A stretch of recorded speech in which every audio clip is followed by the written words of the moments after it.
اکبر اس دروازے سے داخل ہو جائیں. وہ صدیق اکبر ہیں. جب نبی کی وفات ہو گئی 3 دن تک جنازہ رکھا رہا. یاد رکھو عام آدمی کا جنازہ اگر ہوتا تو گل جاتا سڑ جاتا, لیکن نبی کا یہ امتیاز تھا. اللہ نے نبی کے جسم میں کوئی ناپاک چیز نہیں رکھی تھی. آپ کا خون بھی پاک تھا, آپ کا مواد بھی پاک تھا, آپ کے فضلات بھی پاک تھے, آپ کا پیشاب اور پاخانہ بھی پاک تھا. نبی کریم صلی اللہ علیہ وسلم جب پیشاب کرتے تھے, پاخانہ کرتے تھے, حضرت عائشہ کہتی ہیں ایک مرتبہ میں نے نبی سے پوچھا یا نبی اللہ آپ استنجا کرنے جاتے ہیں لیکن کوئی استنجا کے کوئی نشانات نہیں ملتے, کیا مطلب ہے؟ تو نبی نے فرمایا اے عائشہ تم جانتی نہیں ہو کہ نبیوں کے میرے پاخانوں اور میرے پیشاب کو اللہ نے حکم دیا ہے کہ زمین اپنے سینے کے اندر محفوظ کر لے. ایک صحابی کہتے ہیں کہ نبی جس جگہ پر پیشاب کرتے تھے زمین پھٹتی تھی اور پیشاب کو اپنے اندر جذب کرتی تھی. اس کے بعد اس زمین سے خوشبو نکلتی تھی جو خوشبو پورے علاقے کو معطر کرتی تھی. تو اللہ نے نبی کے اندر کوئی ناپاک چیز نہیں رکھی تھی. نبی کا خون بھی پاک تھا. ایک مرتبہ نبی کے پھوڑا نکلا ہوا تھا, پھوڑے سے کچھ مواد اور خون بہ رہا تھا. نبی نے اس خون کو ایک روئی سے پوچھا اور پوچھنے کے بعد ایک صحابی کو دیا. صحابی سے کہا کہ جاؤ اس کو باہر پھینک دو. صحابی گئے اور فوراً واپس چلے آئے.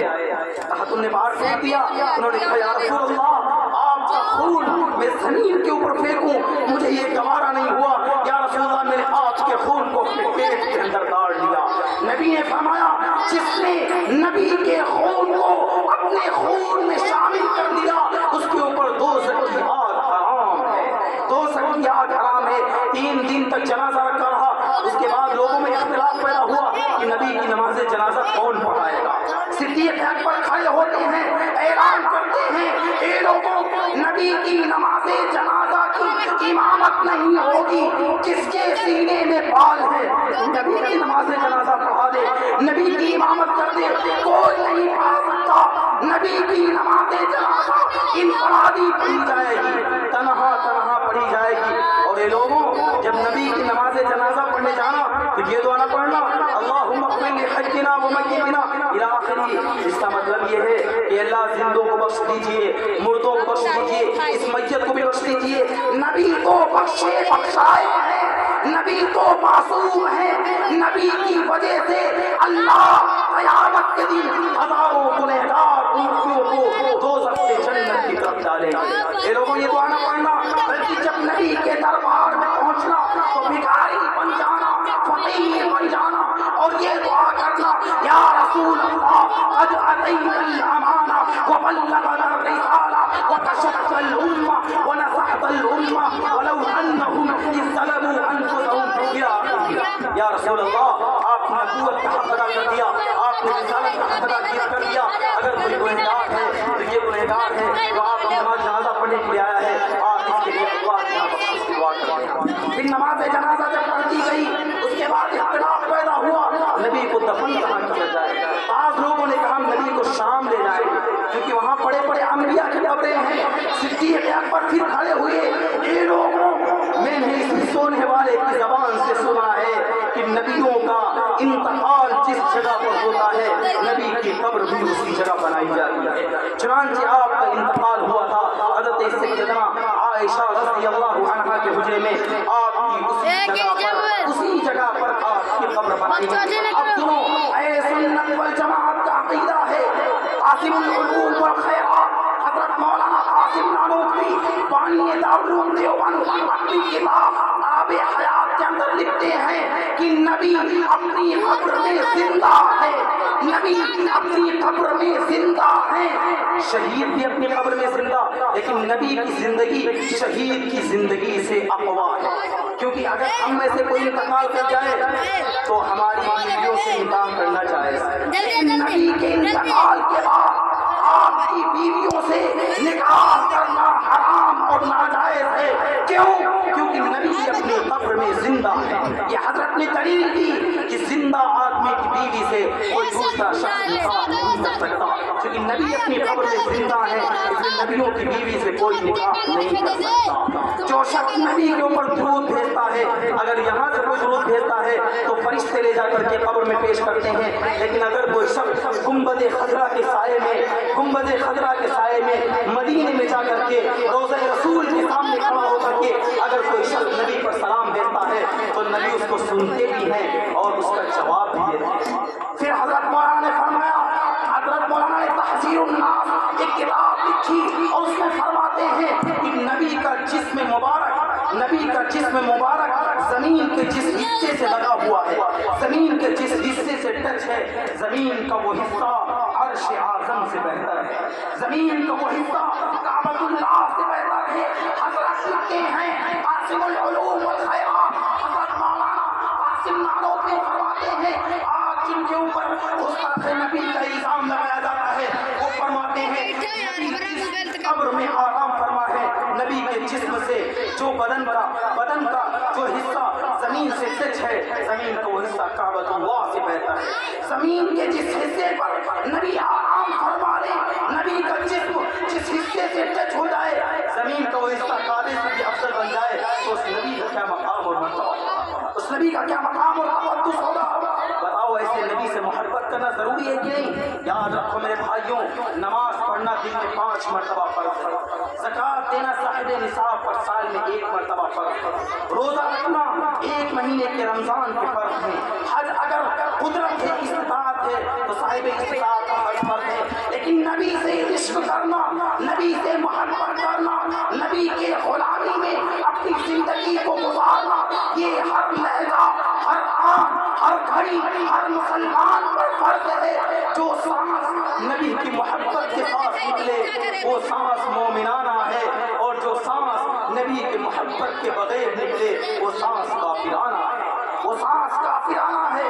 لیکن آج محبت کا دعویٰ تو سب کر سکتے ہیں کہ میں محبت کرتا ہوں، میں نبی کا محب ہوں۔ آج نعرہ لگاتے ہیں یا رسول اللہ کے، نعرہ لگانے سے، جلوس نکالنے سے اور نعرہ بازی کرنے سے کوئی عاشق رسول نہیں بن سکتا۔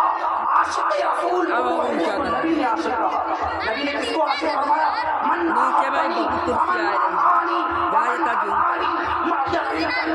جو مجھ سے محبت کرے گا اس کی علامت یہ کہ وہ میری اطاعت کرے گا، وہ میری سنتوں پر عمل کرے گا، وہ میرے نقش قدم پر چلے گا۔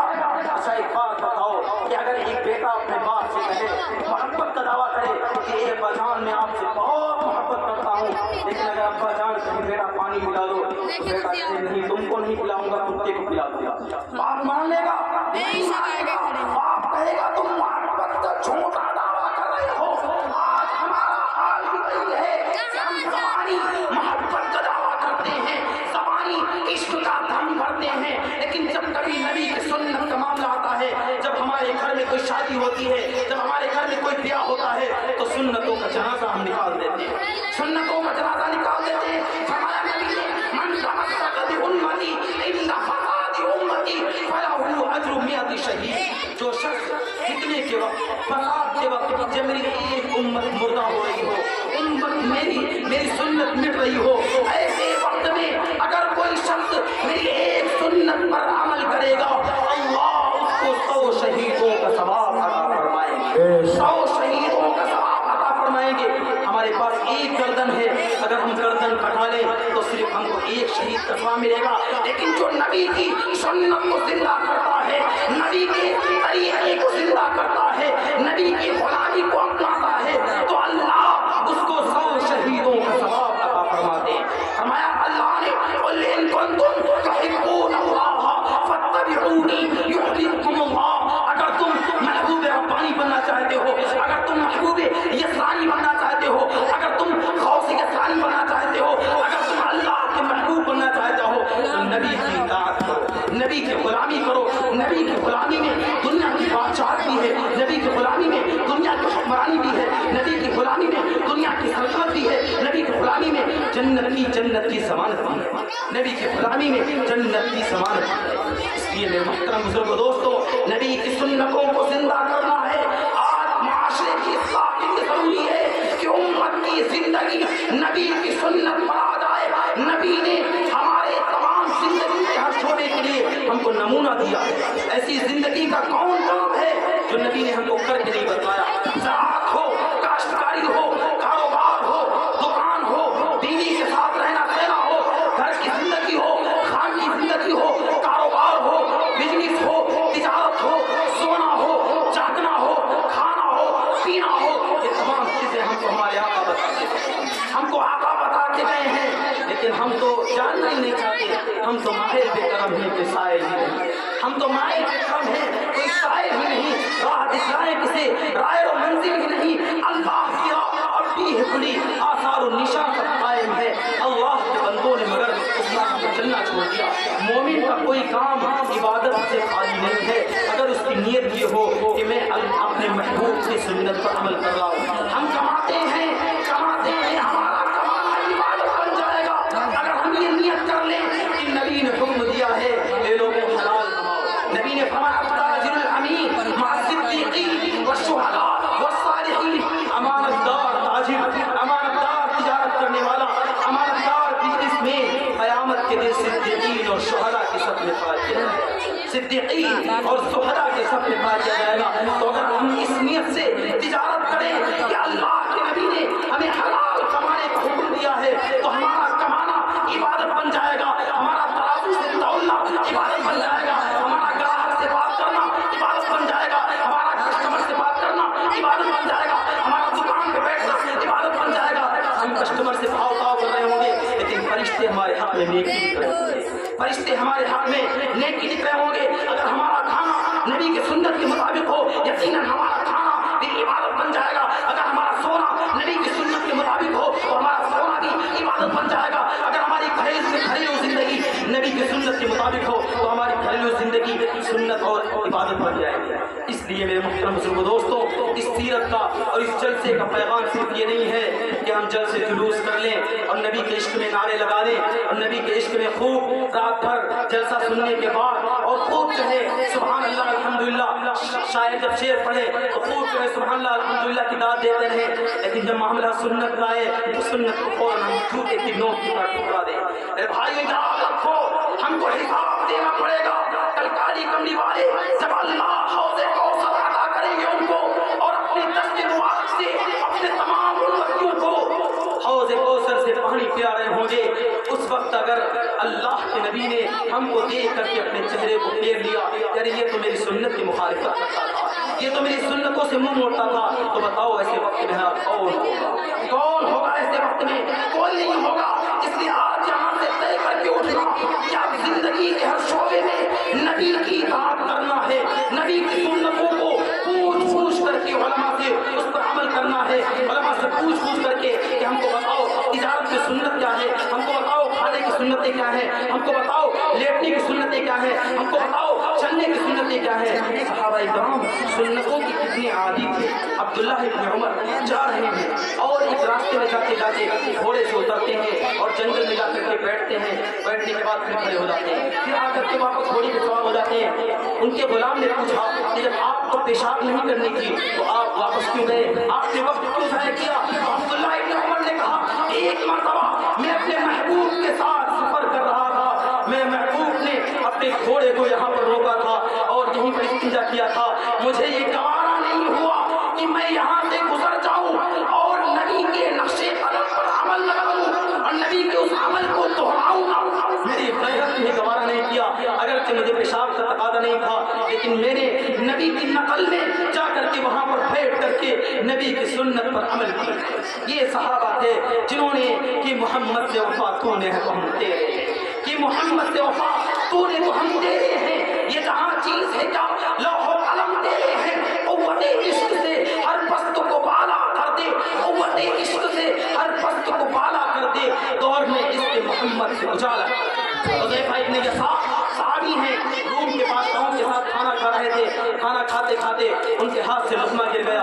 لوگوں نے کہا حضرت لقمہ نہ اٹھائیے گا, یہ شاہی دربار ہے, اگر یہاں لقمہ اٹھاؤ گے تو ان کی بے عزتی ہو جائے گی.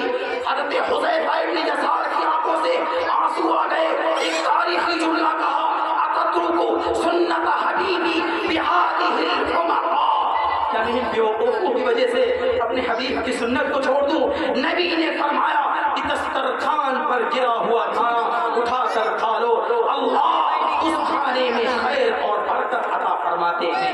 اس کھانے کی وجہ سے تمہارے اندر کا تکبر ٹوٹ جاتا ہے، تمہارے اندر کا خناس ٹوٹ جاتا ہے، تمہارے اندر تواضع پیدا ہوتی ہے۔ اس لحاظ یہاں سے طے کرتے اٹھنا کہ زندگی کے ہر شعبے میں کاروبار ہو، تجارت ہو، دکانداری ہو، کھانا ہو، سونا ہو، لیٹنا ہو، اٹھنا ہو، بیٹھنا ہو، بال بچوں کے ساتھ رہنا سہنا ہو، بیوی بچوں کے ساتھ زندگی گزارنی ہو، گھر میں داخل ہونا ہو، مسجد میں زندگی گزارنی ہو، آپس میں ایک دوسرے سے ملاقات کرنا ہو، ان تمام چیزوں میں نبی کی سنتوں پر عمل کریں گے۔ کریں گے نہیں کریں گے انشاءاللہ؟ اللہ تعالیٰ ہم سب کو کہنے سننے سے زیادہ عمل کی توفیق عطا فرمائے۔ وآخر دعوانا الحمدللہ رب العالمین۔